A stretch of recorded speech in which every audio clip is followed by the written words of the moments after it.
எனது அன்பான வாடிக்கையாளர்களுக்கும் நண்பர்களுக்கும் ஜோதிட ஆர்வலர்களுக்கும் எனது பணிவான வணக்கங்கள். எப்படி இருக்கும் இந்த 2025 இந்த வருடம்? மேஷராசிக்கு பார்த்தோம், ரிஷபராசிக்கு பார்த்தோம், மிதுன ராசிக்கு பார்த்தாச்சு. இப்போ கடக ராசிக்கு பார்க்க போகிறோம். 2025 கடகராசிக்கு அஷ்டமத்து சனி அப்படிங்கிறது 2.5 வருஷமாக போட்டு பிழைச்சில் எடுத்துகிட்டு இருந்தது.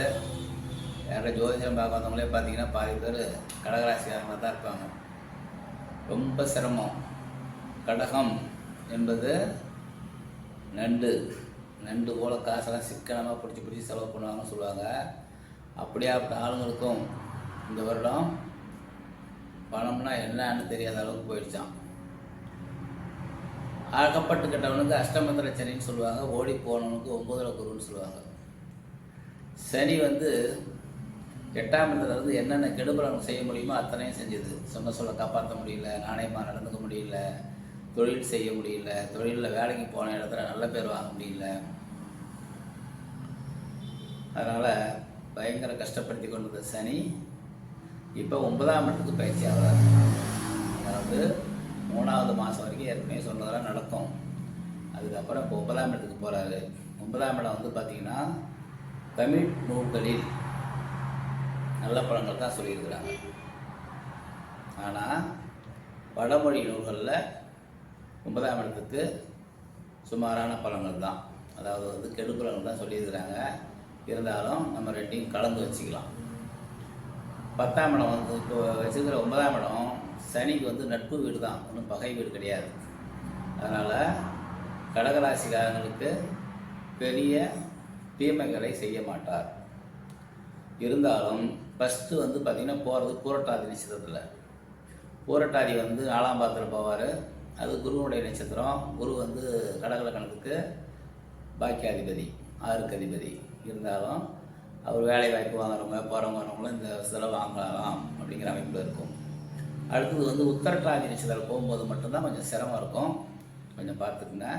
அதாவது யாரையும் நம்பி ஜாமீன் போடுறது, முன்னணிக்கிறது, இந்த மாதிரி விஷயங்கள்லாம் முடிஞ்ச வரைக்கும் தவிர்க்கவும். தொழில் ஸ்தானத்துக்கு இவர் 12ஆம் இடம், 9ஆம் இடங்கிறது. அப்போ இரும்பு தொழில் செய்கிறவங்க, சம்பளத்துக்கு வேலை பார்க்குற லேபர்ஸ், இவங்களுக்கெல்லாம் கொஞ்சம் சிரமமான காலகட்டம். அதாவது வேலைக்கு தகுந்த கூலி கிடைக்காது, வேலையை விட்டு அமையும், பார்த்து நடந்துக்கணும். அடுத்தது குரு பயிற்சி இவ்வளோ நாளாக காத்துட்டு இருக்குது. அதாவது கிட்டத்தட்ட 2025 5ஆவது மாதம் வரைக்கும் குரு பயிற்சி உங்களுக்கு சாதகமாக தான் இருக்குது. குரு சாதகமாக உள்ள நிலையில், அதாவது லாபஸ்தானம் இருக்கும்போது பொருள் வரவு, பணம் வருவாய் இதெல்லாம் இருக்கும். ஆக மொத்தத்தில் குரு 11ஆம் இடத்துல இருக்கிறார். குருவனுடைய நட்சத்திரத்தில் சனி போகிறார்.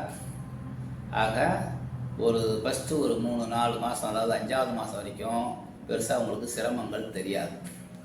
அதுக்கு மேலே பணம் முடங்கும். அதாவது 12ஆம் இடத்துக்கு குரு வராது, பணம் முடக்கம் ஏற்படும்.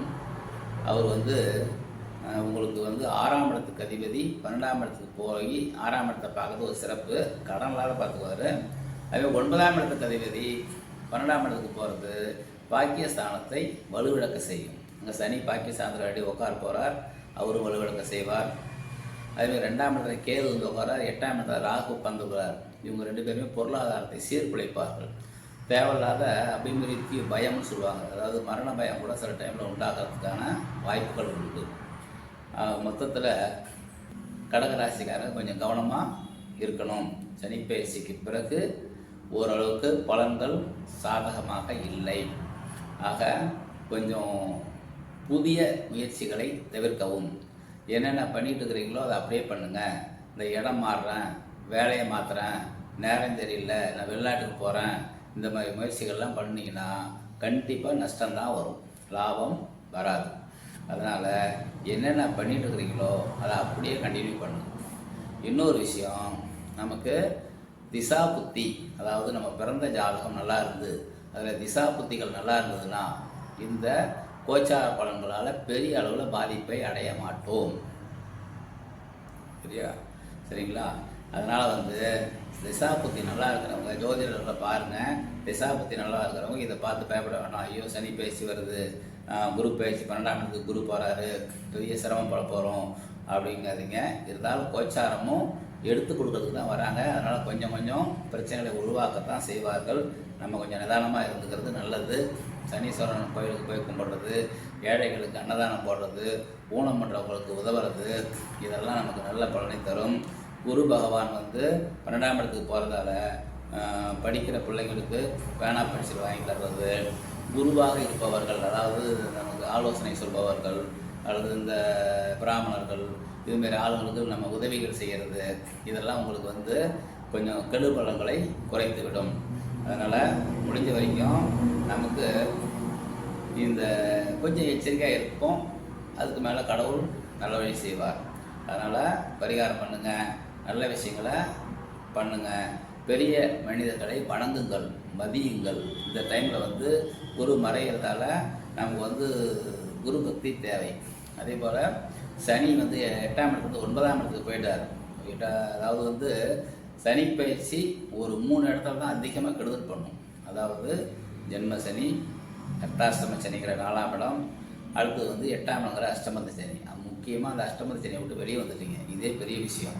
ஆனால் 9ஆம் இடத்துல இருக்கிற சனி பெருசாக நல்லது பண்ணுற இடத்துக்கு போகல, ஞாபகம் வச்சுக்கோங்க. கெடுதல் பண்ண மாட்டார், அது வரைக்கும் சந்தோஷப்பட்டுக்கலாமே. அப்போ குருவும் ராகு கேதுக்களும் நமக்கு சாதகம் இல்லாத நிலையில் சற்று கவனமாக செயல்பட்டால் கடகராசிக்காரர்கள் அனாவசியமாக இந்த வருடத்தை ஓட்டிவிடலாம். நன்றி, வணக்கம். நமது பதிவுகள் உங்களுக்கு பிடிக்கும்னு நினைக்கிறேன். பிடிச்சிருந்தால் லைக் பண்ணுங்கள், ஷேர் பண்ணுங்கள், கமெண்ட் பண்ணுங்கள். நன்றி, வணக்கம்.